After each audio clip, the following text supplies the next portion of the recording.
Hello friend, कैसे हैं आप सब। आज अध्याय 5 में शुरू करते हैं। चलिए, the power of positive attitude, सकारात्मक सोच की शक्ति आपकी सफलता का रास्ता। चलिए फ्रेंड शुरू करते हैं।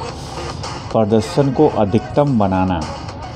सफलता के लिए सोच उतनी ही जरूरी है जितना क्षमता। सोच से बर्ताव आता है। इस विषय पर पहला सवाल है, क्या आप जवाबदेह हैं? अपने एक्शन के लिए जिम्मेदारी लें। पीटर ड्रकर बुद्धिमानी से बताते हैं कि प्रभावशाली एग्जीक्यूटिव को चरित्र, आगे देखने की क्षमता, आत्मनिर्भरता और साहस का विकास करना चाहिए। वो याद दिलाते हैं कि संस्थाएं उन साधारण लोगों से बनी हैं जो साधारण काम करते हैं, या उनसे नहीं हो सकता जो जिम्मेदारी से दूर भागते हैं। लोगों को जवाबदेह होना सिखाया जाना चाहिए। जिम्मेदारी लेना मुश्किल हो सकता है, लेकिन अगर लीडर यह सोचकर चार्ज ना ले कि कुछ गलत हो सकता है, तब वो असफल हो चुका है।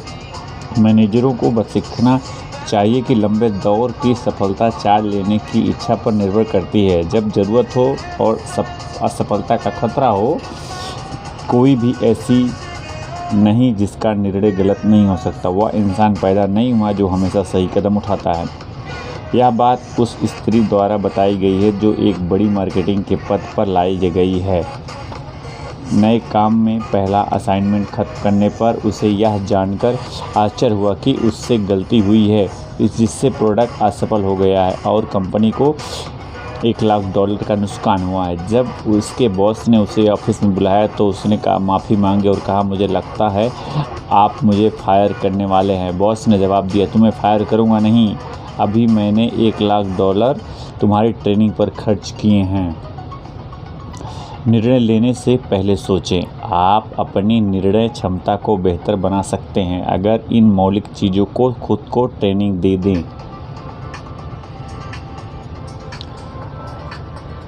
चीज़ों पर सोचने के लिए समय दें। कोई भी चीज़ समस्या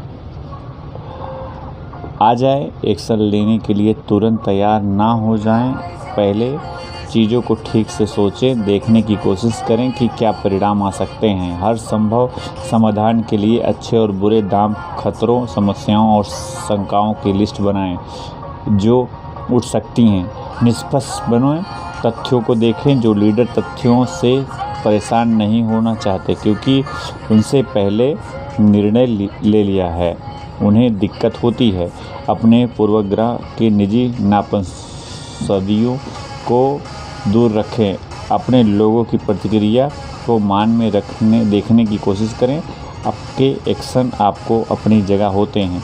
आपके हिसाब से सबसे अच्छी समझदारी भरा कदम क्या होता है? सबसे अच्छा प्लान भी असफल हो जाते हैं अगर इसमें लगे लोग सहयोग ना दें। अपना रास्ता चुनने से पहले हर रास्ते अच्छी तरह देखें। इस बात के लिए तैयार रहें कि आलोचना होगी। समस्याओं की अपेक्षा करें। कई मैनेजर की समस्या समान होती है कि वो समस्या को देखने के बजाय उसे अनदेखा करते हैं और एक या नया तरीका चुनने की जिम्मेदारी लेते हैं। आखिरकार जो लोग निर्णय नहीं लेते, उन्हें आप गलती करने के लिए दोष नहीं दे सकते। एक बड़े कॉरपोरेशन का प्रेसिडेंट अपने सहयोगियों के बारे में क्षमता के लिए जाना जाता है। वह अधिकतर गलतियों को एक कमेंट से नज़रअंदाज कर देता है। अच्छी बात है, वह बीत गया। अब आगे क्या करना होगा? वह लोगों को निर्णय लेने के लिए प्रोत्साहित करता है। मैनेजर को प्रबंधन करने के लिए प्रोत्साहित करता है। वह एक्शन चाहता है, जीत का अवसर चाहता है। एक ऐसी कंपनी चाहता है जो गलती करने के डर से रुके रहने के बजाय आगे बढ़ती है। इस मामले में रिकॉर्ड दिखाता है कि वह जो चाहता है उसे वह मिल जाता है। याद रखें, ज़िंदगी एक बैटिंग की औसत है। यह कभी संपूर्ण नहीं होती। जो हमारे साथ होता है वह इससे कम ज़रूरी है कि हम क्या करते हैं। बहुत सच्चाई हो सकती है। मैनेजर के रूप में आप कैसे कहते हैं या उतना ही ज़रूरी है जितना आप क्या कहते हैं। आपको कर्मचारियों को सहयोगियों के प्रति नज़रिया सबको स्पष्ट दिखेगा। आप सोच सकते हैं, क्या यह सिर्फ काम है? क्या मेरा बॉस या मुझ पर थोप रहा है क्योंकि वह खुद नहीं करना चाहता, या वह सूचना जमा करने का बेकार काम है जो कोई परिणाम नहीं लाएगा? क्या मेरा काम सच में कहीं प्रभाव डालेगा? आपके लोग आपके आदेशों दिशाओं को आइडिया को कैसे देखते हैं? क्या आप सहयोगियों को कुछ करने के लिए कहते हैं? उन्हें इसकी जगह भी बताएं। यह समय और कोशिश के लायक है। इस एक व्यस्त आदमी के लिए काफ़ी आसान है कि वह कारण बताए बिना चीज़ों कहने की आदत में पड़ जाए। यह काम कराने के सबसे आसान और शीघ्रता भरा तरीका है, लेकिन यह सबसे अच्छा तरीका नहीं है। जब आप लोगों को कोई काम करने के लिए कहते हैं तो कारण भी बताएं। यह एक अच्छी आदत है जो कई लाभ पहुंचाती है। आप कोई चीज़ क्यों चाहते हैं यह बताने से बॉस को होने का साफ मिट जाता है। जब किसी काम को करने की एक अच्छी वजह मिल जाती है तो यह आपको एक तर्कपूर्ण और अच्छा निवेदन करने की हालत में डाल देता है। यह सीधे आदेश से आने वाले खराब स्वाद को हटा देता है। जब आप कारण बताते हैं, आप गलतियों के मौके पर घटा देते हैं। जो लोग जानते हैं कि वह यह काम कर रहे हैं वो काम गलतियों करते हैं, और अगर स्थितियाँ बदलती हैं तो ताकि काम की ज़रूरत ना हो तो वो रुक जाते हैं। अगर वो नहीं समझते वो उस चीज़ को अंधे की तरह करते जाएंगे जो उन्हें करने के लिए कहा गया है। यह एक अच्छा बहाना है। चीज़ों को गलत होने का कारण हमेशा कह सकता है, मुझे यही करने के लिए कहा गया था, मैं सिर्फ आदेश का पालन कर रहा था। उन्होंने आपके आदेश का गलत तरीके से समझ लिया होगा, जिस तरह से वह आपके दिमाग में था। अपने निवेदन के कारणों का बताना उन लोगों के लिए सहयोगी है जो उसे करना जा रहे हैं। यह दिखाता है कि आप जो सोचते हैं वही ज़रूरी है, वह पीछे की सूचना देता है, उन्हें अपना दिमाग इस्तेमाल करने के लिए प्रेरित करता है। आप उन्हें उस स्थान में भी डाल देते हैं जो मददगार सलाह दे सकते हैं। लोग रोबोट नहीं होते। आप उनके बटन दबाकर उन्हें सोचने के लिए नहीं कह सकते। आप उनके साथ जितना ज़्यादा दिमाग वाले बुद्धिमान लोगों की तरह बर्ताव करेंगे, आपके परिणाम उतने ही अच्छे होंगे। निश्चित है, कई बार कारण इतना प्रकट होता है कि लोगों को बताने की ज़रूरत नहीं होती, और कई बार आपातकाल की स्थिति होगी जब लोगों को वह करना होगा जो कहा गया है। लेकिन सामान्य नियम तब भी काम करता है जब भी आप कुछ करने के लिए कहते हैं। उसका कारण बताएं। अपने लोगों को जानें। जिन लोगों ने बिजनेस में सफलता पाई है उनके परीक्षण से पता चला है कि उनमें 4 चीज़ें हमेशा रहती हैं। नंबर 1, एक्शन लेने की पहले सोचना, अंदर से इच्छा। नंबर 2, अंदर से इच्छा। नंबर 3, जिम्मेदारी लेने की तैयारी। और नंबर 4, लोगों के नेतृत्व करने की क्षमता। इसका मतलब है प्रतिभा और उपलब्धियों को पहचानना। भले ही लोग बदल रहे हों, कुछ वृद्धि और विकास करते हैं और कुछ आत्मसंतुष्टि और बेमतलबी में खो जाते हैं। एक अच्छा लीडर इन बदलावों को ध्यान में रखता है, भले ही वो अच्छे हो या बुरे। काफ़ी लंबे समय से काम कर रहे कर्मचारी जिन्होंने अपना काम काफ़ी समय से किया और जिन्हें और कोई काम करते हुए देखना मुश्किल है, उन्हें महत्व नहीं दिया जाता। वो शिकायत नहीं करते, इसीलिए वो अपने बारे में नहीं सोचते। सच यह हो सकता है कि अपने काम से बड़े हो गए और किसी बड़ी चीज़ के लिए तैयार हैं। कई लोग अपनी कंपनी में पड़े किसी और जॉब को स्वीकार कर लेते हैं और पुराने सहयोगियों को अपनी बड़ी उपलब्धियों से चकित कर देते हैं। क्योंकि नए मालिक ने अपनी क्षमताओं के नए तरीके से देखा और उनका इस्तेमाल करने का मौका दिया। अच्छे लोगों को हताश होने से बचाने के लिए यह ज़रूरी है कि उनको विकसित होती प्रतिभाओं को देखा जाए, उनका इस्तेमाल करने का तरीका खोजें। एक ही इंसान समझदारी से काम करता है। चार्ल्स बर्नर्ड शॉ ने कहा, वह है मेरा टेलर। वह जब भी मुझसे मिलता है तो हर बार नया नाप लेता है, बाकी सारे लोग पुराने नाप से काम चलाते हैं। सही है, कुछ लोग अपनी क्षमता को सीमा तक पहुंच जाते हैं। ज़्यादा मांग करने से उनका सिर चकरा जाएगा, लेकिन अधिकतर लोग सीखते रहते हैं और विकास करते रहते हैं, जिसे उनके बॉस नहीं पहचान पाते। जिस काम से वो ऊपर जा सकते हैं उसमें उन्हें बताए रखना उनके लिए कंपनी के लिए अच्छा नहीं होगा। वास्तविकता को ध्यान में रखते हुए बोलें तो ज़रूरी काम को प्राथमिकता मिलती है,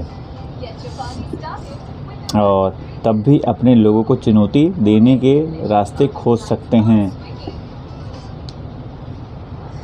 अगर वो अपनी कंपनी के काम में अच्छा कर रहे हैं, वो क्या कर सकते हैं? क्या दूसरे कामों को अपने टेस्ट करने की कोई तरीका है? अगर वो जिम्मेदारी से दक्ष बन चुके हैं तो क्या उन्हें कुछ बड़ा सौंपा जा सकता है? जब वो विशेष क्षमताएं दिखाते हैं तो उन्हें उसी क्षेत्र में बड़े काम सौंपें।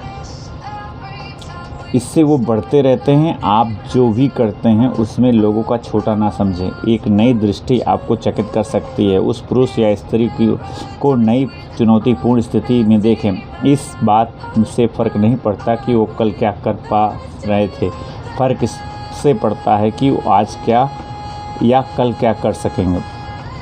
जीएम के मैनेजमेंट ने देखा कि कंपनी के मार्केट शेयर घटता जा रहा था, जबकि यूएस कार मेकर्स जापानियों की तुलना में अपनी शक्ति बढ़ा रहे थे। और तब वो एच रॉस पेरोट नाम का एक आदमी उसकी कंपनी खरीद कर लेकर आए,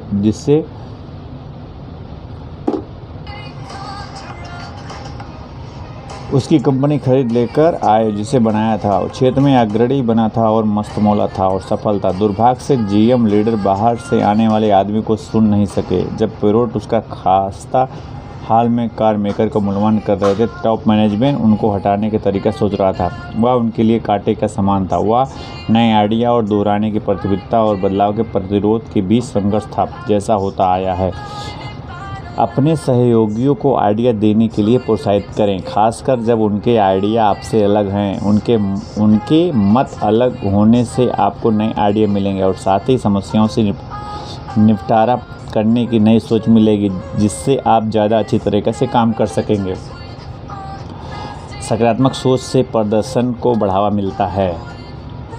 सोच से न सिर्फ हौसले, आत्मसम्मान और बर्ताव पर प्रभाव पड़ता है, बल्कि यह कमाई पर भी प्रभाव डालता है। एक मैनेजर के रूप में आपका काम कर्मचारियों को सबसे अच्छी क्षमता तक पहुंचाना है। ये सलाहें मूलभूत हैं। नंबर 1, टीम के सदस्यों की सलाहों और आइडिया के बारे में सूचना ऊपर के मैनेजमेंट तक पहुंचाएं। नंबर 2, लोगों को रचनात्मक ढंग से सोचने के लिए प्रोत्साहित करें और ऐसा वातावरण बनाएं जिससे उन पर हंसा नहीं जाता व उनकी आलोचना नहीं करी जाती। नंबर 3, उनके आइडिया पर अपना श्रेय मत लें। अगर आप लोगों के आइडिया का श्रेय लेने के बजाय उन्हें पहचान देंगे तो वो बेहतर आइडिया लेकर आएंगे। नंबर 4, लोगों को वैसा काम दें जिससे वह महत्वपूर्ण होने का एहसास हो। एक काम सफलतापूर्वक हो जाए जिससे प्रगति होती है, उससे बड़ा एहसास कोई नहीं होता।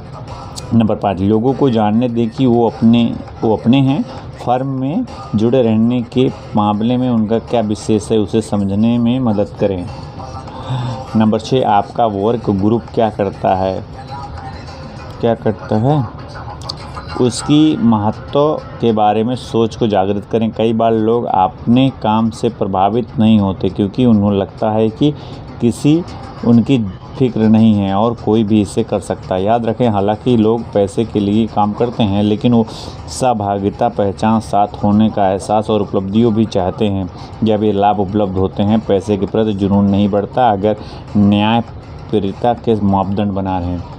क्षमता का मतलब है आप क्या कर सकते हैं। प्रेरणा तय करती है क्या आप करेंगे। सोच तय करती है आप कितनी अच्छी तरह करेंगे। काम के प्रति सोच के बारे में जनरेशन गैप के बारे में बहुत कुछ लिखा जा रहा है, जिसमें प्रमोशन के मामले में अथॉरिटी का स्वीकार करना, अनुभव का स्थान भी आएगा। हार्वर्ड यूनिवर्सिटी के प्रोफेसर क्विन मिल्स ने उत्पादकता के मामले में लक्षणों पर काफ़ी अनुसंधान किया। उन्होंने बताया कि उम्र में अंतर से बहुत फर्क पड़ता है, लेकिन आपके प्रतीक विशिष्ट भूमि और काम के फर्क एवं इकोनॉमी के सेक्टर्स में फ़र्क से मूल्य को कोई फ़र्क नहीं दिखा। पूरे देश में 1000 मैनेजर और कंपनी में 1000 से अधिक कर्मचारियों के सर्वे करने के बाद हार्वर्ड स्टडी ने ये जनरेशन गैप पाए। नंबर 1, पुरानी पीढ़ी द्वितीय विश्व युद्ध के युग के लोग अथॉरिटी को स्वीकार करते हैं। नई पीढ़ी के सदस्य, जिन्हें बेबी बूमर्स कहा जाता है, जो वियतनाम युग में बड़े हुए हैं, वो अथॉरिटी पर विश्वास नहीं करते। नंबर 2, पुरानी पीढ़ी काम को फर्ज समझती है, एक ऐसा औजार जिससे वो अपने आप को, अपने परिवार को सपोर्ट करते हैं। नई पीढ़ी को लगता है कि काम मज़ेदार और सामाजिक होना चाहिए। काम ऐसी जगह है जो वो युवा लोगों से मिलते हैं, किसी हेल्थ क्लब की तरह। नंबर 3, पुरानी पीढ़ी मानती है कि अनुभव से ही प्रमोशन मिलता है और वो अप्रेंटिसशिप में वक्त गुजारने के लिए तैयार है। ताकि उसका पुरस्कार मिले। युवा पीढ़ी इंतजार करने में कोई लाभ नहीं देखती, वह विश्वास करती है कि लोगों को आगे बढ़ते जाना चाहिए, जैसा ही प्रदर्शन उन्हें अनुमति देता है। नंबर 4, पुरानी पीढ़ी व्यवहार कुशलता में विश्वास करती है, नई पीढ़ी ईमानदारी और निर्भीकता में विश्वास करती है। उनके हिसाब से व्यवहार कुशलता विषयों पर से भागने जैसा है।